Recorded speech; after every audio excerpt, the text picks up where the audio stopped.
Mémorial de Gorée, retour des diasporas africaines. Le thème a marqué la journée nationale de commémoration des résistances et du souvenir aux victimes des traites des Noirs et de leur abolition. Des panélistes ont posé le débat sur les multiples enjeux du mémorial de Gorée, mémorial dont la réalisation constitue un devoir de mémoire. Fantabachi. Le retour des afro-descendants sur la terre de leurs ancêtres, c'est toute la symbolique du mémorial de Gorée, emblème d'une Afrique témoin de l'une des pires tragédies de l'humanité, la traite des esclaves. Ce mémorial racontera l'histoire de l'Afrique, par l'Afrique et pour l'Afrique et le monde. Nous allons réécrire une page de l'histoire de ce continent, qui est une page qui est jugée sombre, tragique. Mais il faut que ça soit fait de manière afrogénique avec nos propres approches et angles. Donc la première opportunité est une opportunité éducationnelle, pédagogique, didactique. Le projet du mémorial a germé il y a 35 ans. 35 années durant lesquelles les Africains, la diaspora noire, des activistes engagés mènent le combat pour son érection. Aujourd'hui, ce mémorial que nous allons bâtir va effectivement rappeler cette triste histoire de l'Afrique, cette page noire de l'Afrique, n'est-ce pas? Et essayer de voir comment on peut effectivement faire en sorte que ces Africains-là qui étaient partis puissent revenir. Politiquement, le mémorial va drafter des projets de loi pour une loi sur le retour. En dehors de cela, il y aura une composante qu'on appelle la double nationalité effective et automatique pour les afrodescendants. Pour permettre à nos frères afrodescendants des Amériques et de la diaspora de manière générale d'accéder aux fonciers sénégalais, de se reconnaître à travers leur terre-mère, de pouvoir investir, de pouvoir intégrer socialement et culturellement. Près de 4 siècles après l'abolition de l'esclavage, le débat sur sa pratique passionne toujours autant. En atteste ce panel virtuel et en présentiel qui a démontré l'ardent désir de ses militants de voir réaliser ce qu'ils considèrent être un devoir de mémoire. La journée nous a permis de réengager la diaspora qui est aujourd'hui en faveur de cette nouvelle dynamique impulsée par le président Macky Sall. Ce projet est un projet de réconciliation nationale. Vous avez vu, il y a des activistes, des artistes, la société civile, le secteur privé, l'opposition, les partis politiques. Tout le monde se retrouve autour de ce devoir de mémoire parce que c'est notre identité nationale, c'est notre conscience collective, c'est notre mémoire collective. Donc c'est quelque chose que nous partageons en tant que Sénégalais. Et le retour, nous travaillons là-dessus. Le projet est actuellement dans sa phase active. On aborde effectivement la réalisation. Aujourd'hui, les études sont bouclées et les appels d'offres sont en train d'être lancés. Et Inch'Allah, d'ici l'année 2023, le projet sera réalisé. Ce mémorial aux enjeux multiples fera du Sénégal le cœur de la diaspora noire. Pour ces Noirs américains, afro-brésiliens, caribéens, le Sénégal, en tant que Finistère ouest africain, plus proche des Amériques, est une porte. Donc, on est en train de matérialiser ça à travers cette diplomatie, c'est-à-dire une politique diplomatique pour la diaspora, par le Sénégal, pour l'Afrique. Il y a tout un plan qu'on a drafté au mémorial de Gorée et ce sera sur la table du président de la République pour accompagner les contenus de ce projet diplomatique, culturel et géostratégique. Un hommage a été rendu au chef de l'État, grâce à qui le mémorial verra le jour. Et pour parler de tout cela, nous recevons le coordonnateur du projet mémorial de Gorée, M. Malikan. Bonsoir. Bonsoir, Rugi. Merci beaucoup. Alors, quel sens donnez-vous à cette commémoration?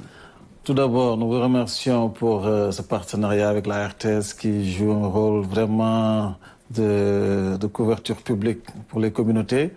Cette commémoration est très importante puisque c'est une occasion pour nous, au niveau du mémorial de Gorée, de marquer le devoir de mémoire et de lui donner un sens symbolique pour que les communautés, les populations de manière générale au Sénégal, en Afrique et dans la diaspora puissent encore se retrouver autour de notre plateforme.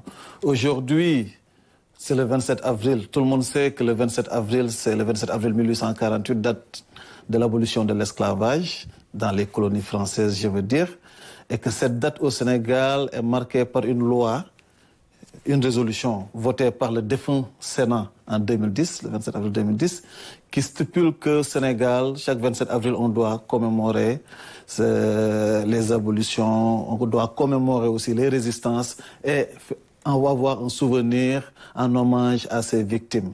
Donc le sens aujourd'hui, c'est de faire recours au passé pour pouvoir construire un futur. On le dit au mémorial de Gorée, une mémoire, un destin, c'est-à-dire un futur.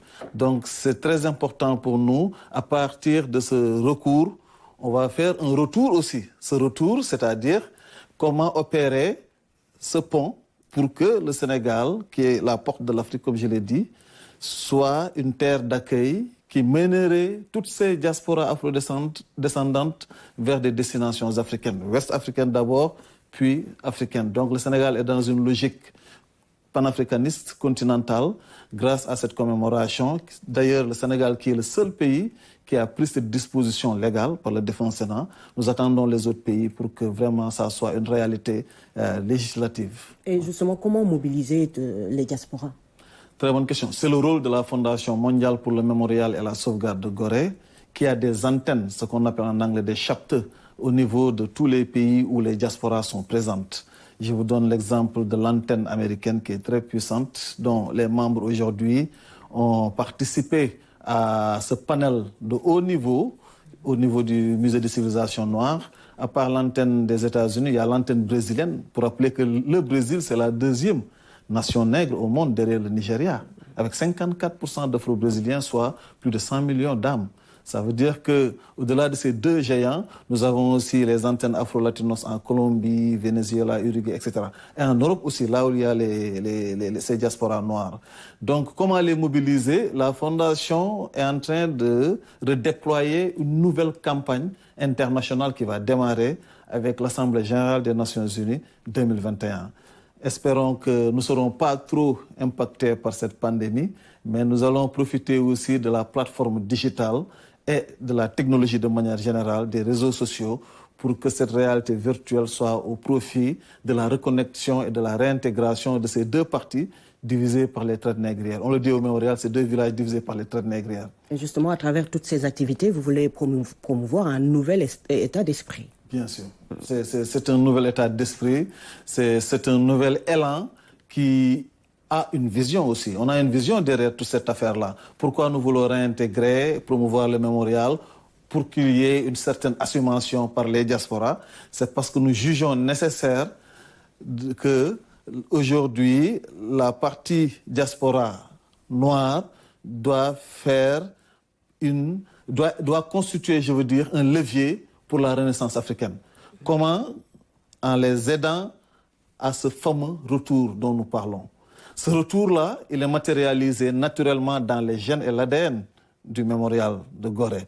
Parce que la diplomatie sénégalaise, qui est très rayonnante depuis l'après-indépendance, on peut parler du premier festival mondial des arts nègres, mais avant cela même, on a vu des intellectuels panafricanistes sénégalais mettre en œuvre la conférence des intellectuels noirs d'Afrique et de la diaspora, de Paris, à Sorbonne, je veux dire, pour rassembler les intellectuels, artistes, activistes de la diaspora et leurs confrères africains. Donc ça, c'est ce qui a esquissé même l'idée du mémorial jusqu'au Festival mondial des arts nègres, du Festival panafricain des arts et culturels, des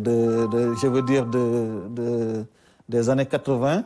Et aujourd'hui, le président Macky Sall est arrivé.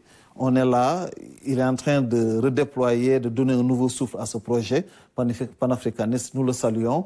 Et je sais qu'avec la mise en place de ces nouvelles antennes, avec la digitalisation, avec les stratégies marketing et les stratégies d'appropriation, on va arriver carrément à cette réappropriation pour que le Sénégal redevienne ce centre panafricaniste et cette capitale diplomatique.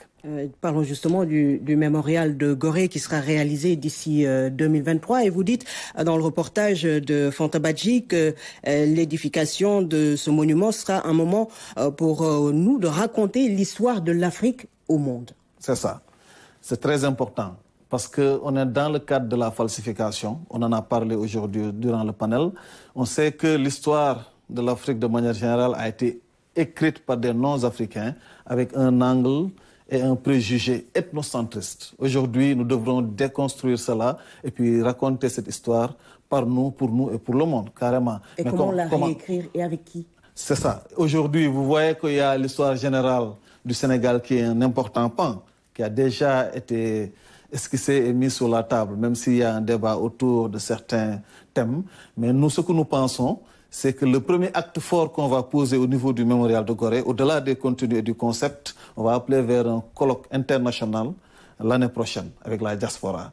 Donc tous les chercheurs, les académiciens, les sociétés civiles, culturelles, les historiens, les spécialistes, les experts, les communautés d'une manière générale, nous allons nous retrouver autour d'une table et rassembler toutes ces données, toutes ces informations autour de notre passé, de notre histoire, pour pouvoir orienter carrément cette réécriture. Mais ce qui est le plus important, ce n'est pas de réécrire seulement, mais comment la raconter à travers des musées, comment la raconter aussi à travers des curricula. Juste pour revenir aussi sur cette loi du 27 avril, qui dit que l'enseignement de l'histoire des traites négrières et de l'esclavage doit faire partie intégrante des curricula d'enseignement au Sénégal. Et ça, même si ce n'est pas encore une réalité, ça devrait l'être avec l'arrivée de ce mémorial-là qui va constituer un créneau et une plateforme d'influence pédagogique.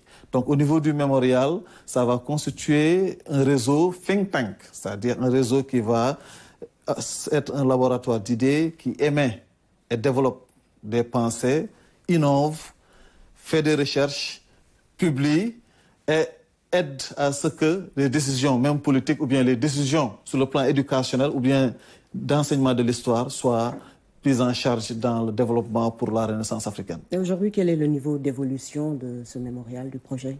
Bonne question. Nous savons que le mémorial a pris un pas signifiant dans la mesure où, depuis 2019, avec la promesse du chef de l'État, on vient de voir en 2021, lors de la session de l'Union africaine à Addis Abeba en février, que le Sénégal est en train de réengager ses pairs. L'APIX, qui est une agence d'exécution gouvernementale, gère aujourd'hui les chantiers du mémorial de Gorée. C'est-à-dire qu'on leur a octroyé le rôle de maîtrise d'ouvrage délégué au profit du ministère de la Culture. Ce qui est une réalité puisque un comité technique a été mis en place. On est en train de drafter les cahiers des charges, les termes de référence pour la sélection des entreprises de construction à travers des appels d'offres naturellement, des sélections aussi des cabinets d'études et de toutes ces parties techniques autour de la réalisation et de l'implantation finale de ce projet. Un budget a été mis en place aussi en amont pour que tout cela puisse aller vite et qu'on puisse livrer l'ouvrage en 2023 inauguré, Inch'Allah, puisque les chantiers doivent démarrer incessamment après la mise en place de ces aspects techniques dont je viens d'évoquer. Merci beaucoup, M. Kane. Merci beaucoup, Régui. Monsieur Malick Kane, le coordonnateur du projet mémorial de Gorée, notre invité ce soir.